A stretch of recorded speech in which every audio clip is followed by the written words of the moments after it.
it was kind of tough to get you guys to do this. You were concerned about your safety and your privacy, and I understand why. But what do you want people to get out of this? What do you want people to get out of this? I want people to understand that this was no easy task for us. I felt like it was my civic duty to step forward and represent. And a lot of people have different opinions about the verdict and about the whole process, but it wasn't an easy task. We took this very seriously. You know, I just want the truth out. You know, people are talking and saying stuff out there which are not true. People are saying that we were pressured to give that verdict that day. Like, there was a pressure on us to convey it, so, which was not true, you know. Yeah. We went through everything, evidence, fact, and everything before we make a decision. I think there's a lot of misconceptions out there about, yeah, how could we have not known what was happening outside of the deliberation room or the courtroom even, because a lot of stuff was happening while we were in court. And, you know, we didn't. I think people need to know that due diligence was done and taken very seriously. And we really took this very seriously. Each day we came in, we all were focused and locked in, and during the deliberations, we were all very attentive and all kind of on the same page in terms of this is something that we need to do. So let's go back. Let's go to the jury room and to the deliberations. You have copious notes. Yeah, I mean, so here are my notes. Wow. These are my notes from the trial. So it's what, four of the big, and then this whole small one too. So the first thing we did was, one, we took off our masks, and then we exchanged names. Well, we made sure everybody was comfortable with that, right? So made sure everyone was comfortable about taking off their masks, and then made sure everybody was comfortable sharing names. I think some of us felt a little bit eager because we had been holding all this in for 3.5 weeks. Mm-hmm. Yeah. So we felt eager to kind of finally be able to get our thoughts out. So how did you guys approach it? Did you take a vote right away? Yes. You did? Yes. Tell me about that. We all voted right away just to kind of get a stance of where we were all at. And of course, we weren't all together. So that knew we had to take each step little by little. And we voted many times throughout the whole process. So the first vote you took, was it, or any of them, were they anonymous? Did you do it by note, or did you just... It was all anonymous. We just filled out a piece of paper and... You had no idea? Yeah. Nope. So you had no idea. And so what was that first Little vote? pieces of paper like this. Yeah. And then I kept track. So then when we voted, I wasn't the foreperson, but I kept track of the yeses, or the guilties, the not guilties, and the undecided. And the first one, which we all agreed to discuss, was the manslaughter charge. And That was the first vote you took, That was was the manslaughter. first You didn't vote. take an overall on everything. You did the manslaughter we did first. the manslaughter first. That was 100% guilty. The first one. But then, and it was kind of like, oh, wow, how did that happen? Okay, let's go to the next one. But there was a couple of us that played devil's advocate. I know Cherie was one of them with me. And we said, no, let's talk about what the defense is saying, though, as the opposite argument. Let's make sure we can rule out the reasons why it's not manslaughter from the defense side of things. So Jody actually, we got a whiteboard, and Jody went up and she started writing all of the defense arguments on the whiteboard. And then we discussed every one of those. Why was it important for you for devil's advocate? Because did you want to make sure? Why? I absolutely wanted to make sure that everyone was on the same page. I wanted to make sure that everyone was comfortable. I wanted to make sure that we were doing due diligence and that we actually understood what our task was. There was no room for error at all. Yeah. No room for error. No. All of you knew the manslaughter. You felt that from the very beginning, he's guilty. So just from the very beginning, like you say, we went through the evidence right away. When we went back to the deliberation room, the first thing we did was to go to the evidence and the fact. Yeah. And going through the jury instruction about the manslaughter. How many times did you vote? We did a preliminary vote, and then a final vote. The second charge is where we highest spent one, most of our You time. spent okay. What happened?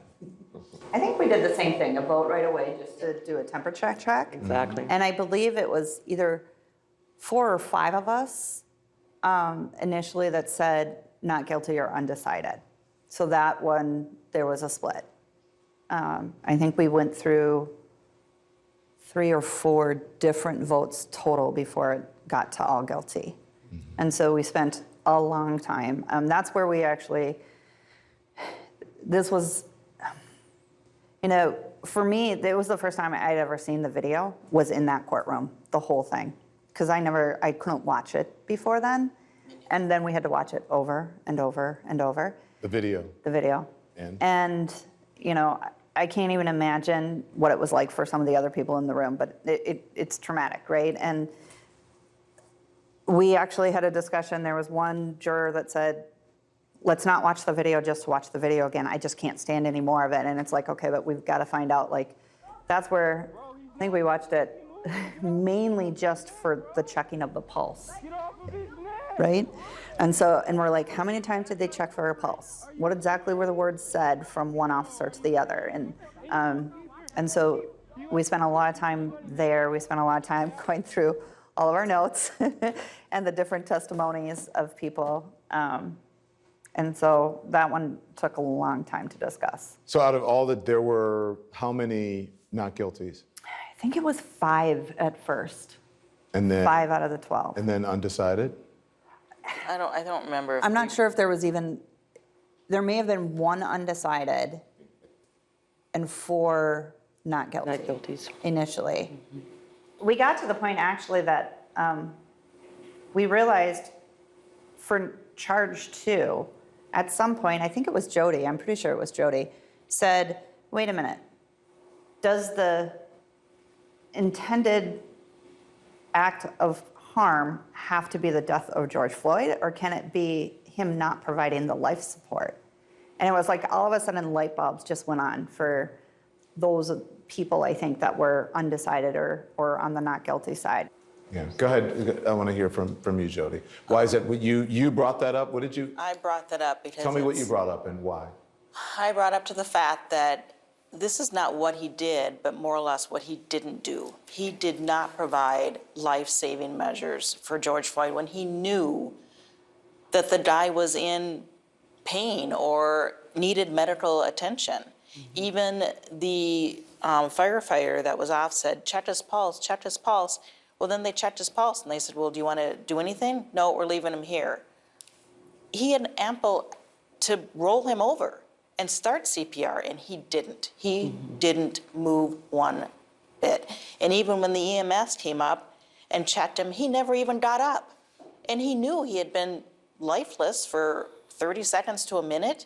He still never stepped up and let the EMS come in and do their job. He had to have the EMS tap him to get up. That, to me, said more than what he actually did, that he just didn't do anything to help him at that time. Why do you think that was a light bulb? Well, when we were in deliberations, and Jody did bring that up, and we did look through everything very, very carefully, what I thought about is something that was said during the trial, and that is Minneapolis Police Department has a motto. And if I'm understanding it correctly, their motto is, in our custody, in our care. George Floyd was in their custody. He was never in their care. And that, for me, it just hit hard. I don't feel like they ever cared for him. There was a point where the prosecutors pointed out when the life left his body on that video. What was that moment like? I had a big gasp. I've never experienced anything like that before. I don't think any of us have. It was very, very traumatic, and it just hurt. Just hurt my whole soul, my whole body. And I felt pain for his family. It was very hard. The whole experience has been hard. If you see the video, the guy died like 3 minutes, 29, some seconds just in the action. Like Dr.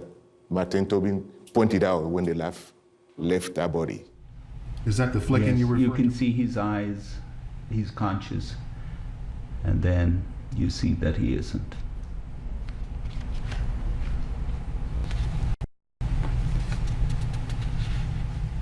That's the moment the life goes out of his body. Right. It was just like after 3 minutes after the encounter. Now, you go through the whole evidence. He was trained to render first aid. We see all that in the record. It was in the court that he have to provide first aid. He have to render aid. He didn't do it. He didn't do it didn't at do the it. time, yeah.